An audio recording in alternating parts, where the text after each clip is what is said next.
سحرکردن تاوانی گەورەیە براکەم بێ لی دوورکەویتەوە. ئینسانەکەوێتە ناو سحرەوە نازانێ بە حسابی خۆی ئەڵێ وەڵڵاهی مامۆستان نەمزانی خۆشم نەمزانی چۆن ڕۆشتم بۆ لاو ساحیرە پاڵیان پێوەنا بە کۆنتڕۆڵێکە بردیان تا چوە شوێنەکە. ئەو قسانە چییە نەمزانی؟ چییە خەڵەتێنی براکە؟ چییە خەڵەتێنی؟ براکەمەوەی کە تۆ چی بۆ لایەڵێ ناوی دایکە چیەوە ساحیرە. ئەوەی کە ئاچی بۆ لای نوشتە و بۆکا و زەڕب و تەقسیم و خانە خانت بۆکاوە ساحیرە. چل ڕۆژ نوێژە قبوڵ نابێ. کافرە بی بەوەی کە بۆ پێغەمبەراتوە صلی الله عليه وسلم. تاوانی گەورەی خوا بمان پارێزێ. وە داواکانە هەر داوا لە خوا بکە. چی داوە لەوانە؟ بە کۆڵێ پارە لێ دەسەنێ ئاگاد لە خۆت نییە. چەند ساڵە مامۆستا لەسەر مینبەرەوە خەڵک ئاگادارەکە.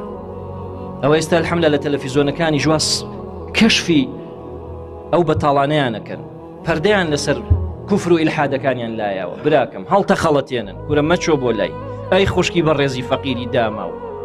کورە تۆ خوایەکت هەیە لە ترسیەوەی مێردەکەی ژنێتر نێنێ چێ سحرەکە بۆی دڵی بەس بەمەوە بێ. کورە قوڕ بەسەرت وەڵی دنیا و قیامەت تەفەوتێ. بۆ یۆ کچەم خۆش بێ ئادەی سحرێکم بۆ بکە قوڕ بەسەرت وا ئەویشت خۆشویست بەخوا دنیا و قیامەت تەفەوتێ. براکەم ژیانت نامێنێ، دینەکە لە دەزەی، شەیطان و جنیەکان بەجارێ هەمووی زەفرت پێبن، ماندووی دائیمەن، خۆشی نامێنێ لە ژیانت. سحر مەکە، مەچۆ بۆ لای ساحیرەکە. وەڵڵاهی پیاوێکی زۆر چاکە ئاەتی هەڵواسیوە. یعنی ئاەت هەڵواسی پیاوی چاکە، جا ئاەت بۆ هەڵواسی ناتووە یا ئاەت بۆ خوێند ناتووە. بەخوا پیاوێکی زۆر چاکە، کورە خۆ ئاەتەل کورسیە خوێنێ، کورە داما و تۆ نازانی ئاەتەل کورسەکە بەعەکسەوە ئەخوێنیا بەعەکسەوەی نووسێ.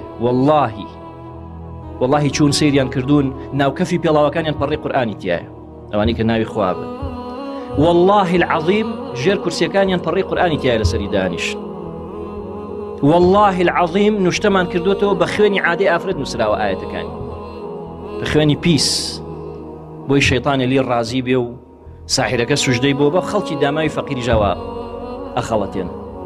سحر گوناحی لە ناوبەرە، بە هیلاکابەرە، مەیکەن لێی دوورکەون.